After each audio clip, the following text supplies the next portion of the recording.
عن ام سلمة قالت كنت البس اوضاعا من ذهب فقلت يا رسول الله اکنز هو فقال ما بلغ ان تودي زکاته فزکی فلیس بکنز رواہ مالک و ابو داؤد۔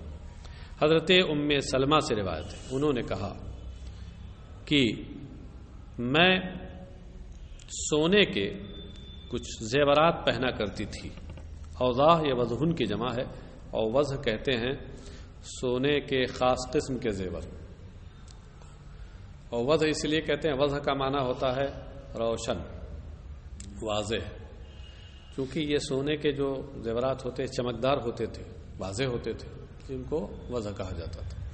تو یہ کہتی ہے کہ میں سونے کے کچھ زیورات پہنا کرتی تھی۔ فقلت، البسو ہے یہاں، خیال رہے استعمال کے تھے، ہاں۔ فقلت یا رسول اللہ، میں نے عرض کی یا رسول اللہ اکنز ہوا، کیا یہ وہ کنز ہے؟ یہ وہ کنز ہے جس کو قرآن کریم میں جس پر وعید آئی ہے، والذین یکنزون الذهب والفضة ولا ينفقونها فی سبیل اللہ، اس میں جو کنز یکنزون جن میں سے جو کنز ہے جس پر وعید ہے، کیا یہ وہ ہے؟ اکنز ہوا؟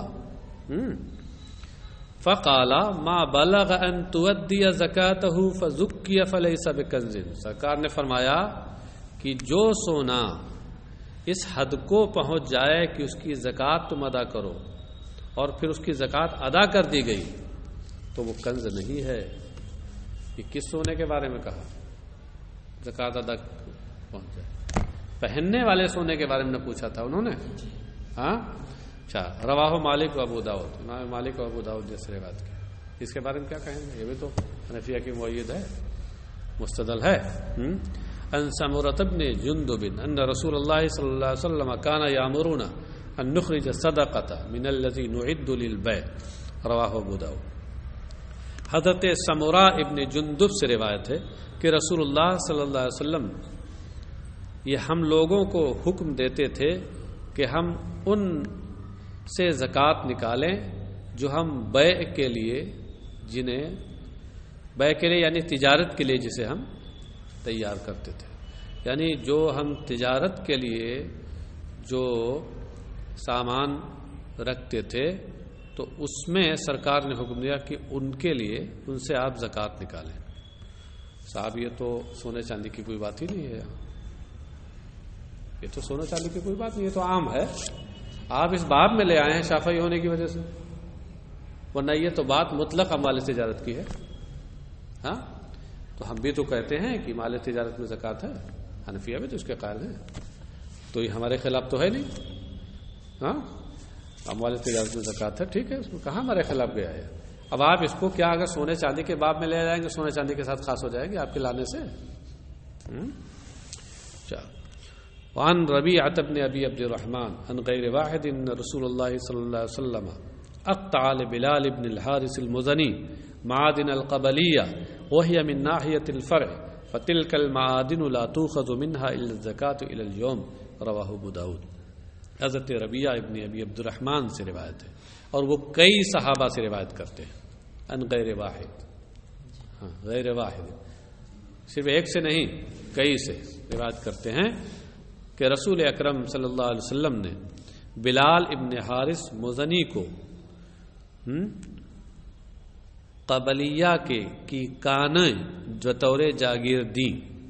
اقتا یقت و اقتان کا مطلب ہوتا ہے جاگیر کے طور پر کوئی چیز دینا، اقتا اور اقتاعتن کا معنی جاگیر ہوتا ہے، اقتائی جاگیردار کو کہتے ہیں عربی میں، ہاں۔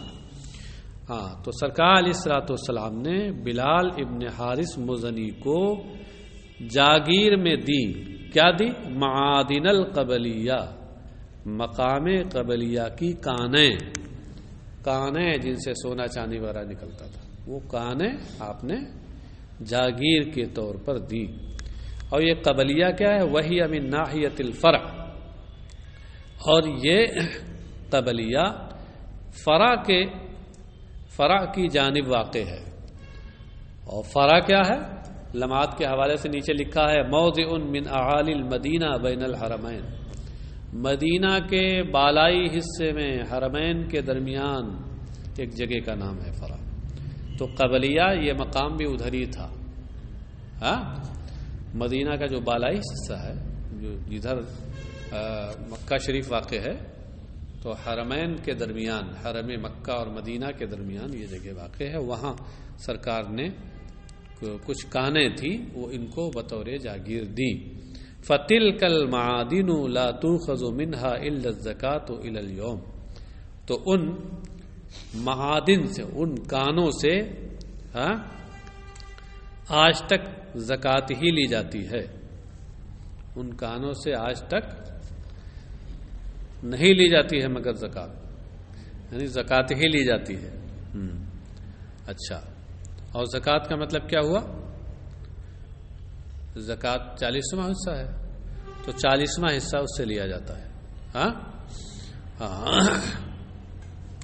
دراصل یہ حدیث ہم حنفیہ کے خلاف ہے کیونکہ کانوں کے سلسلے میں سیدنا امام اعظم ابو حنیفہ رضی اللہ تعالیٰ عنہ کا مسلک کیا ہے؟ خمس دینا 5واں حصہ. اور یہ کتنا ہوا؟ یہ 40واں حصہ ہوا. تو یہ تو بہت کم ہوا. تو کہہ رہے ہیں اس میں سے صرف زکوٰۃ لی جاتی تھی. اب یہ دیکھیے حاشیہ نمبر 5 اس میں کہا لا تؤخذ قوله لا تؤخذ منها الا الزکاۃ وهو ربع العشر اور یہ 40واں حصہ ہے. ولا يؤخذ منها الخمس كما هو حکم المعادن اور اس میں سے 5واں حصہ نہیں لیا جاتا جیسا کہ کانوں کا حکم ہے. ھذا مذہب مالک والشافعی فی قول.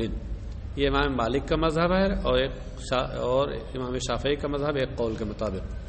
اما ابو حنیفہ والشافعی فی قول رہ گئے امام اعظم ابو حنیفہ یہ تو مطلقاً اور امام شافعی ایک قول کے مطابق فیوجبان الخمسہ یہ خمس کو واجب قرار دیتے ہیں 5ویں حصے کو. والقول الاخر للشافعی ان وجد بتعب ومعونۃ یجب فیہ ربع العشر والا فالخمس ذکرہ الطیبی. امام شافعی کا دوسرا قول یہ ہے کہ اگر محنت و مشقت سے یہ کان میں سونا حاصل ہو تو اس میں 40واں حصہ ہے اور ورنہ اس میں 5واں حصہ ہے. سمجھے؟ تو خیر اس میں انہوں نے یہ بتایا کہ اس میں صرف زکوٰۃ ہی لی جاتی تھی. یہ راوی ربیعہ بن عبد الرحمن ہے جبکہ دوسرے اور جو روایتیں ہیں ان میں خمس کی صراحت صاف صاف موجود ہے. تو یہ ہو سکتا ہے کہ ان کا اپنا یہ مشاہدہ ہو اور ممکن ہے کہ نبی اکرم صلی اللہ علیہ وسلم نے خاص ان کے لیے یہ حکم رکھ دیا یہ خصوصیت ان کی. تو اس سے پھر وہ عام جو حدیثیں ہیں ان کی تخصیص سے نہیں ہوگی. کیا تیل کان ہے؟ ان کا بھی حکم یہی ہونا چاہیے کیونکہ یہ بھی تو کان ہی کی صورت ہوتی ہے. رواہ ابو داؤد امام ابو داؤد نے اس سے روایت کی.